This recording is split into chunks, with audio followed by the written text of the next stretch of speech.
coming up on a moment of joy. And guess what I want to talk about, people? I want to talk about family for this moment of joy. Part of my background. My father is Jamaican. My mother is Trinidadian, Afro-Trinidadian or Trinidadian. I was raised by an African American family.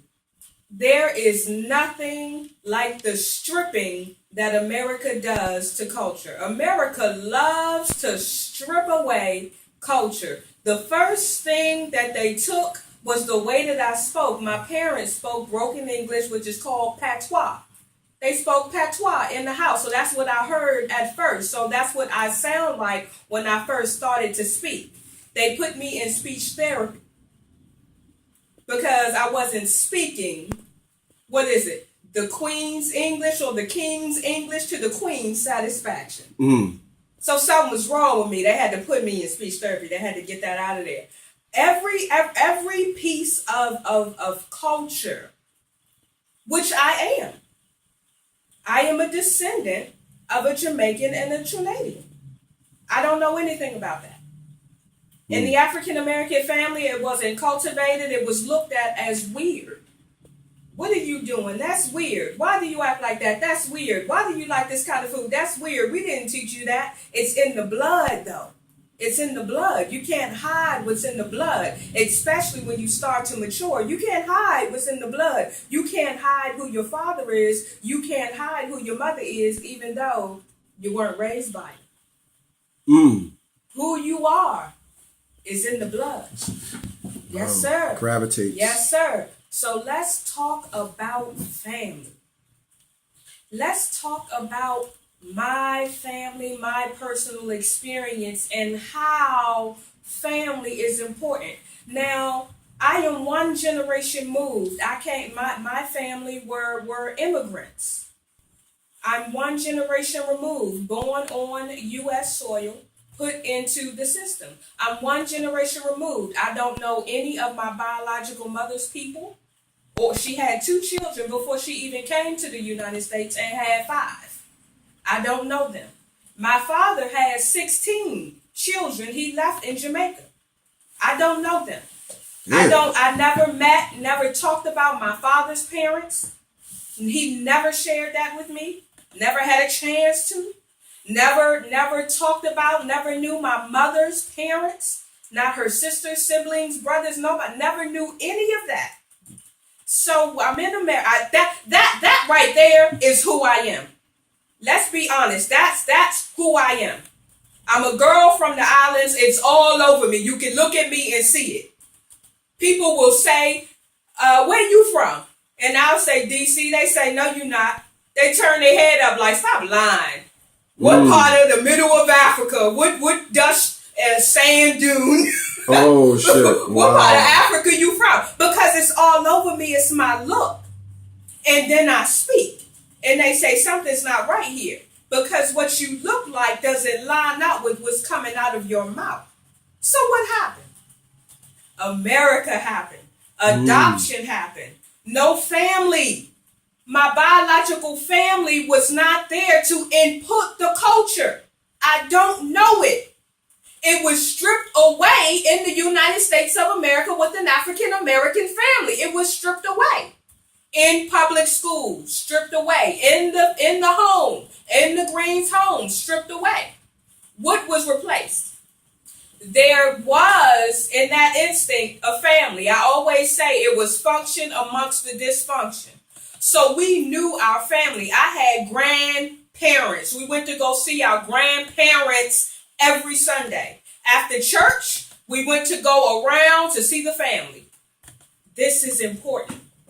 I would sit at my grandfather's feet and he would tell me stories. Grandpa Wright, Shirley Green's father. Grandpa Wright. Shirley Green was an outside child because Shirley Green had one of those mothers. Shirley Green had one of the mothers that had babies all willy-nilly with different folk. I love Grandma Lyles. Grandma Lyles was, one of them. Giving coochie loosely. Yeah, Grandma Lyles had babies with at least three different ones now. Okay. So now, but we went around Grandma Green, my father's, Nicholas Green's mother. We would go over Grandma Green's. Grandma Green would sit and talk to us and all that stuff like that. All the aunts and uncles. See, family is important. The uncles had a lot to say about how the family was run. The men had a lot to say about the direction of the family. Nobody in this situation was perfect. Let me say that. Nobody in this situation was perfect, but we did have a family unit function amongst the dysfunction. This is important today. This is important today more so than anything else, because what did we hear? We heard the destruction of the family. A house divided against itself cannot stand. So where are we going? Where is the black family going? Where are black folks going? And my personal experience, and that's all I can speak from. A lot of what I speak from is personal experience. And my personal experience, I said this, there has not been an enemy in my life that did not have a black face. I was a child fighting adult black faces. They were my enemies. I was grown when I first met racism and prejudice. I was a grown person. I really felt it when I went to college in Boston, Massachusetts. That's when I really felt it. I was a grown person. A lot of the hell that I faced, a lot of the disrespect, a lot of the outright hatred, a lot of the hurting words, physical hurt came from black folk. I was looking into a black man's face or a black woman's face or a black child's face. The first time I knew that there was anything wrong with my skin tone, I learned that in my family. I didn't know that being this dark was a problem. A white person didn't tell me that being this dark was a problem. It was black folk. I was 10 years old, Mr. Chris Smith. I'm talking about family. We talking about family, y'all. I'm going to bring it full circle. I'm talking about my personal experiences in my family and how important family is. I was 10 years old and somebody said something to me, and I got in the mirror in the bathroom. I stood up in the mirror and I was in my pajamas. And I looked in the mirror and I said, "You're covered in it." There was nothing I could do about being this skin tone. At 10 years old, I looked in the mirror. I was like, I'm covered in it. What am I going to do? I said to myself at 10, like through the age of 12, 10 to 12, I said, you're going to have to work on your personality, your inside, because you're not pretty. I thought I wasn't pretty or I wasn't attractive because I was told that this dark skin was not acceptable. I was made to believe that dark skin meant unattractive. Not dark skin means you're dark skinned, because that's what it means. If dark skin means you're dark skinned. It has nothing to do with whether you're attractive, whether you're a good person, whether you're a successful person, but we're talking about society. We're talking about family. If you don't have a strong, solid family unit, society will cause you to equate dark skin with poverty. Dark skin with crime. Dark skin with devaluing. So now a dark woman has a dark-skinned child. Do you value that dark-skinned child? Did you have a family that says, let me tell you where your dark roots come from. Let me tell you where your kinky hair comes from. Let me tell you who your people are. Let me tell you how everything comes out of darkness. They don't do that. There's no family structure to do that. There's nothing to offset the negative.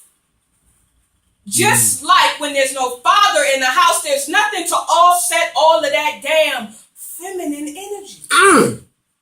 So you got your boys confused. You got your girls thinking love come from laying on your back and opening her legs. That's love. When a man says, I want to penetrate you, she doesn't think he's sexually attracted to me. Sexual attraction comes all over. Sexual attraction comes everywhere. That does not mean love. It just means sexual attraction. He is a grown man. He is of age.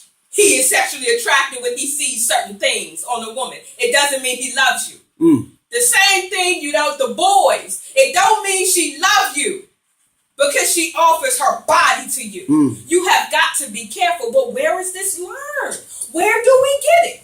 We don't get it in the classroom. You're not supposed to get it in the classroom. Right. We don't get it in the streets. Guess what? You're not supposed to get it in the streets. You don't get it in the courts. Guess what? You're not supposed to get it in the courts. Where are you supposed to get your self-value, your vision, your worth? In the home.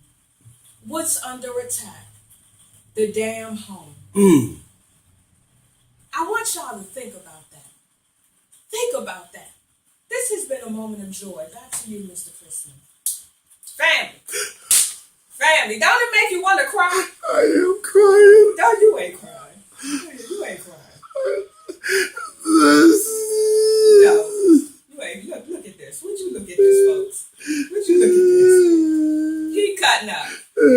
Ain't not one tear. They coming. Wow, that was a crazy moment of joy. Hear it every weeknight, 7 p.m. League of Dads Talk Radio. That's that family. Wow.